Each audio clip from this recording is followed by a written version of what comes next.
Halo Rebahaners, dimanapun kalian berada, bagaimana kabarnya? Kembali lagi bersama saya John, masih di rumah alias still in the house. Kali ini saya akan merangkum sebuah film berjudul Come to Daddy alias Datang Sini ke Ayah, di mana film ini dibintangi oleh aktor muda bernama Elijah Wood yang sudah pasti kalian semua tidak asing dengannya. Jadi tanpa banyak spoiler di awal, langsung saja pasang handsfree, simetriskan posisi rebahan, stop DM-DMan sama mantan, selamat menonton dan check it.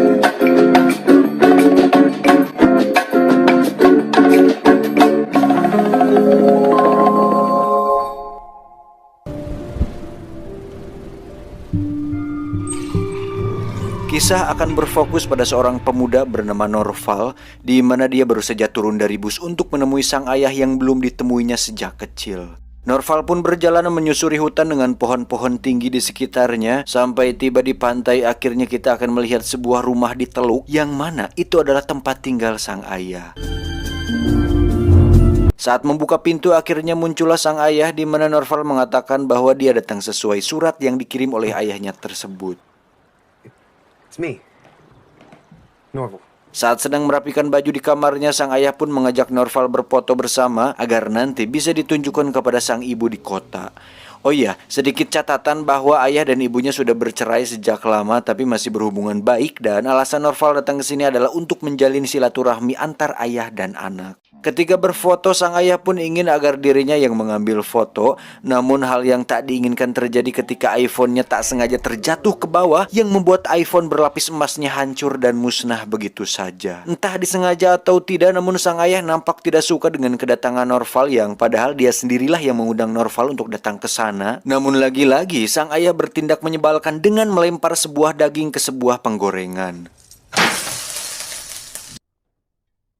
Saat makan malam, Norval pun bercerita tentang dirinya yang seorang DJ atau disc jockey dan memiliki kenalan orang-orang besar seperti musisi dan lain sebagainya, di mana hal itu sama sekali tidak membuat ayahnya bangga ataupun terkesan, dan justru sang ayah lebih suka cerita perkelahian dibandingkan cerita karir yang membagongkan seperti itu.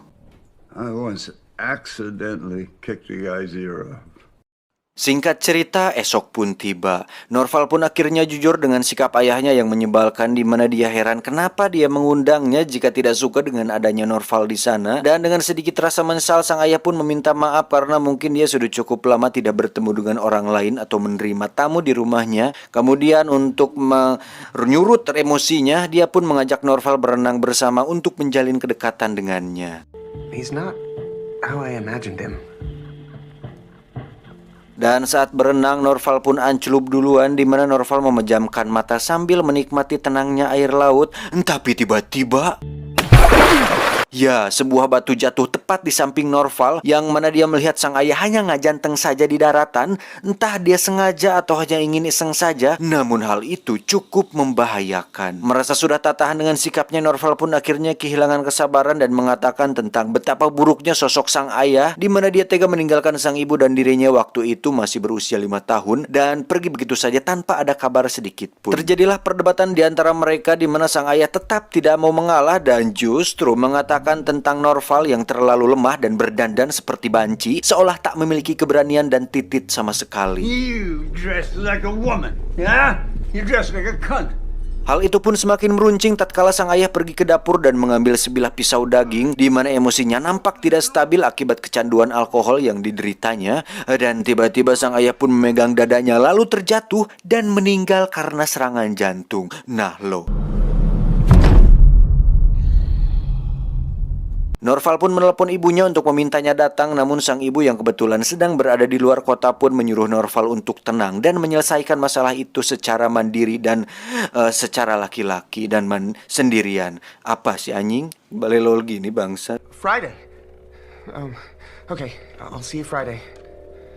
Dengan perasaan campur aduk antara rasa bersalah dan masih heran dengan sikapnya, Norval pun melalui malam dengan ngahuleng saja sampai polisi datang untuk memeriksa. Esoknya polisi pun memeriksa jasad sang ayah dan melihat bahwa kematiannya memang murni karena serangan jantung. Kemudian menyuruh Norval untuk menunggu sampai koroner datang untuk menjemput jasad sang ayah. Tak lama koroner pun datang untuk mengambil jasadnya, tapi karena di kota sedang terjadi banjir dan tempat penyimpanan mayat sedang penuh, sang petugas pun akan membawanya sebentar dan menyuntiknya dengan cairan pengawet, lalu akan kembali ke sini dan meminta Norval menjaga jasad sang ayah sampai banjir-banjir di kota benar-benar mereda. He'll be in a black bag. You won't have to look at him. Dan walaupun menolak, mau tidak mau Norval terpaksa harus melakukan itu demi sosok almarhum sang ayah.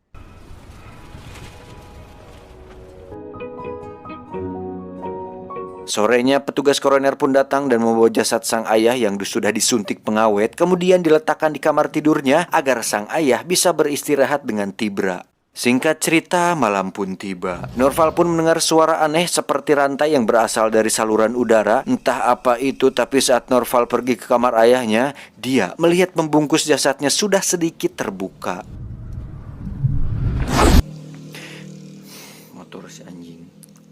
Esok paginya saat Norval sedang tiduran, dia pun melihat sebuah pintu kecil di dinding di mana di situ ada kotak penyimpanan barang-barang lama ayahnya, dan Norval pun menemukan foto-foto masa kecilnya dengan sang ayah yang nampak sangat bahagia. Namun yang mengejutkan adalah wajah ayahnya di foto sama sekali tidak mirip dengan wajah ayahnya yang sekarang. Untuk kemudian dia menyamakan wajahnya di foto dengan jasad sang ayah, tapi tiba-tiba ya, suara itu muncul lagi dengan lebih keras, dan saat Norval mencari sumber suara tersebut, dia pun menemukan sebuah pintu bawah tanah, lalu masuk ke sana untuk memeriksa. Dan saat sudah berada di dalam, akhirnya kita mengetahui fakta sebenarnya bahwasannya ayahnya yang asli tengah terikat dengan tubuh yang penuh luka. Norval, my boy. You actually came. Akhirnya terkuaklah fakta bahwa pria yang di atas adalah pria lain, hingga tak lama terdengar suara orang lain di atas yang merupakan teman si pria asing misterius tersebut. Dengan cepat Norval pun menutup pintu di mana sang ayah memintanya bertindak berani dengan membunuh orang-orang tersebut karena mereka sangat-sangatlah berbahaya. Namun karena Norval terlalu cemen dan bertulang lunak, dia pun justru bersembunyi di dalam sebuah lemari. Dan saat ada pria gondrong turun, Norval hanya bisa mengintip tanpa bisa berbuat apa-apa. Sampai sang ayah berteriak agar Norval cepat beraksi, Norval justru hanya diam saja. Dan dengan sedikit keberanian, Norval pun menyerang pria gondrong itu. Namun karena tenaganya setara cabe-cabean, Norval pun jatuh dan membiarkan pria gondrong itu kembali ke atas. Bodoh! Kesal karena temannya sudah meninggal, pria gondrong itu pun mengunci pintu bawah tanah dan berjanji akan kembali dengan satu temannya yang lain. Akhirnya sang ayah pun jujur bahwa mereka adalah teman-temannya, di mana dulu mereka melakukan kejahatan bersama dengan menculik seorang anak orang kaya. Namun saat uang tebusan sudah didapatkan, sang ayah mengambil uang itu untuk dirinya sendiri, sehingga membuat si pria gondrong dan teman-temannya yang lain yang serangan jantung itu marah besar. Dan yang mengejutkan adalah semua uang dan kehidupan mewah yang Norval dan ibunya rasakan selama ini tidak lain dan tidak bukan merupakan uang hasil kejahatan yang dilakukan oleh ayahnya tersebut. Nah loh, dan itu cukup mengharamkan. Tak ingin terus larut dalam kesedihan tidak berguna tersebut, sang ayah pun menyuruh Norval untuk melepaskan rantai dan borgolnya. Hingga saat mereka berhasil membuka pintu dan sampai di atas, Norval pun izin ke toilet karena ingin buang air besar, dan si anjingnya masih sempat-sempatnya pengen boker, bodol. Number 1 or number 2? 1. Be really fucking quick.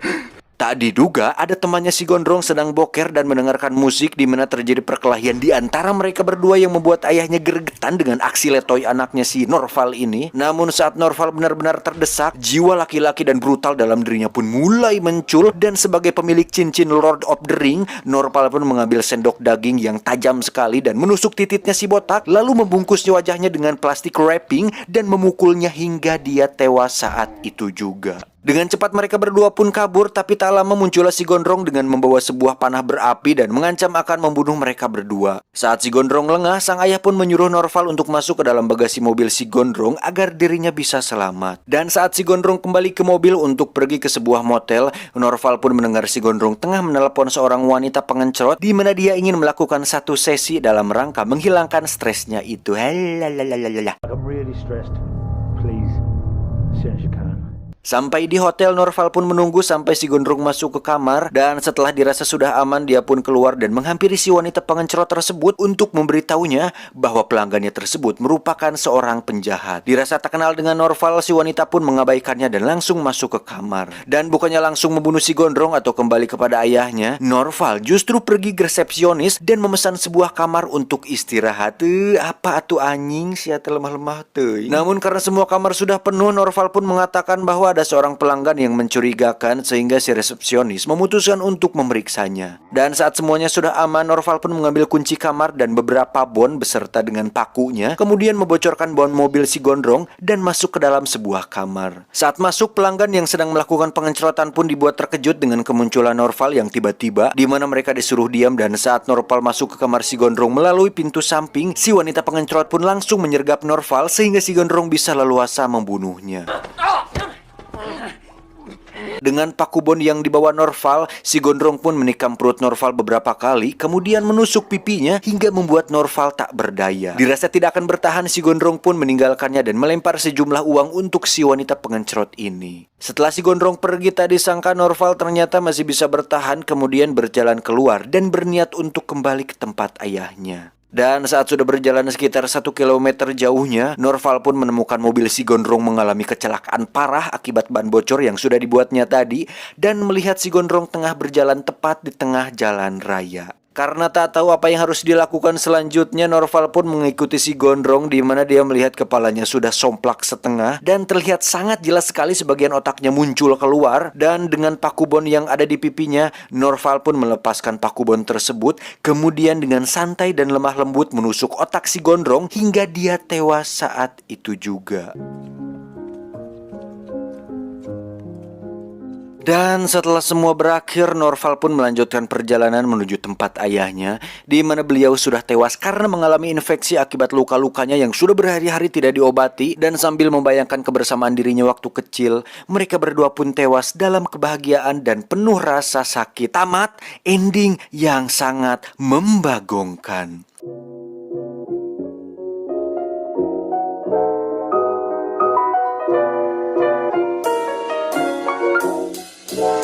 Alurnya simple, ketegangan tidak terlalu, tapi plot twistnya oke juga walaupun kurang dikembangkan dengan baik. Apalagi endingnya kenapa seperti itu, Mamang Sutradara. Udah bagus-bagus plot twistnya, si ayah sebenarnya bukan ayahnya. Ayahku bukan ayahku. Malah endingnya terasa seperti hambar dan kurang ada punchline yang benar-benar memuaskan gitu anjir. Harusnya terjadi pertarungan gitu atau konflik di antara mereka bertiga ya, semacam final battle gitu di pantai atau di rumah si ayahnya ini. Atau enggak si gondrong bawa teman-teman penjahatnya yang lain, terus si Norval sama ayahnya lari ke tengah hutan, diburu, dikejar, bersembunyi, muncul deh predator yang langsung membantai mereka. Waduh. Jadi ke predator anjing. Tapi secara keseluruhan seru sih, ada sedikit komedinya gitulah, lumayan buat tontonan hiburan sama pasangan mah. Itu pun kalau udah punya. Wow, maaf. Yang jomblo semoga cepet dapet lah biar nonton IQ 7-nya sambil senderan. Aduh. Makin panas. Pesan yang bisa kita ambil dari film ini adalah jangan makan uang haram karena itu tidak berkah. Saya John dan tim IQ 7 yang beranggotakan satu orang tapi tersebar di seluruh dunia mengucapkan terima kasih dan adios. Spaghetti dunia gaib. Yes, beres. Saatnya tinggal ngudud. Magnum Blue memang tiada terganti. Waduh. Jangan lupa cek channel saya ya, Still in the House. Cek dong, linknya ada di deskripsi. Subscribe please ya. Itu buat channel cadangan aku kalau tiba-tiba channel ini di take down, terus aku tidak bisa menghasilkan pundi-pundi AdSense lagi. Gimana guys? Aku mencicil motorku yang belum lunas itu. Jadi tolonglah di subscribe dan like ya. Kalau tidak ada cadangannya saya bisa menjadi depresi guys. Enggak sampai depresi ya, sudah biasa hidup susah dan hidup normal seperti ini saja. Dengan kehilangan satu channel tidak membuat saya terlalu bersedih gitu. Tapi amit-amit juga ya, IQ 7 udah 2 juta subscriber lebih, tiba-tiba hilang ya, mewek juga. Waduh. Tapi semoga lah tidak lah. Jangan lupa di subrek Dan like, comment, and share channel Still in the House. Ada di deskripsi guys ya. Di situ ada campur aduk. Mungkin saya akan ngevlog ke Weleweng dan mengeliwat bersama tim-tim saya dan melihat berbagai keindahan alam gitu. Tapi nggak tahu mau face reveal atau enggak. Duh, saya masih malu guys. Nggak berani face reveal gitu. Terlalu tampan, anjing, terlalu tampan. Bisa-bisa kalian mati melihat ketampanan wajah saya seperti film itu.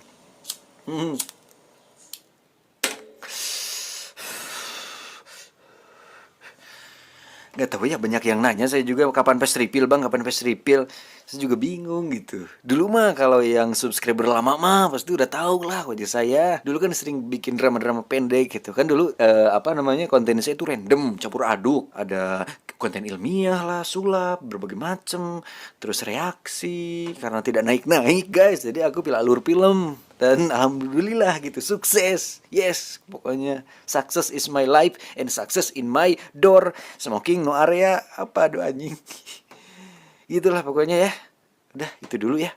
Saya nggak tahu lah face reveal kapan, kalau ada yang nanya. Entahlah, mungkin nanti kalau udah ngalahin PewDiePie subscribernya mungkin akan face reveal. Waduh, kejauhan anjing. 100 juta, itu gila ya. 100 berapa ya? Juta lebih ya kalau nggak salah sekarang PewDiePie. Dah, segitu aja lah ya. Saya mau ngerokok dulu guys. Belum ngopi nih sehari ini, sumpah belum ngopi nih. Record sebelum ngopi. Tapi terasa sangat bersemangat sekali gitu. Apalagi kalau udah ngopi makin semangat. Wow. Udah ya. Bye, sehat-sehat buat kalian, jaga diri dan never surrender, stay strong. Bye-bye.